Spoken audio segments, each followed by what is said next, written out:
नमस्कार, आपलं नाव सांगा, बोला. नमस्कार, मी दादा उबाळे बोलतोय सर. दादा बोला. माझं असं मत आहे की भाजपा सरकार हे त्यांच्या वचनपूर्तीच्या दृष्टिकोनातून काम करत आहेत हम्म. आणि त्यांनी आजपर्यंत जे त्या वचननाम्यामध्ये त्यांनी प्रसिद्ध केलेले होते आणि हा विषय जो आहे ते त्यांनी अगोदर त्याच्यामध्ये नमूद केलेला होता.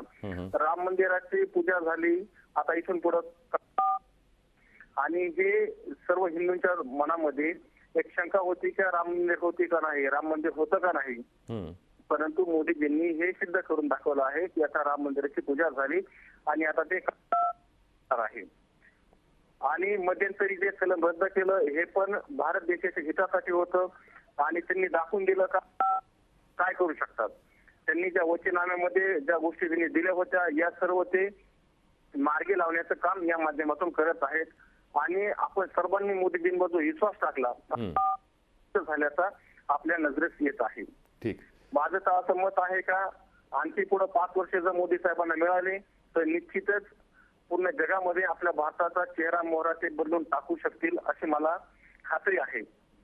त्यामुळं मला वाटतं का बीजेपी सरकारचं काम एकदम टॅलेंटेड आहे, एकदम पॉवरफुल आहे असं माझं मत आहे सर. ठीक. धन्यवाद दादा, आमच्याशी सविस्तर ही प्रतिक्रिया नोंदवलीत, आपलं मत नोंदवलं. अहमदनगरहून दादा उबाळे होते, त्यांनी या भाजप सरकारच्या वचनपूर्तीबद्दल आपलं मत व्यक्त केलं.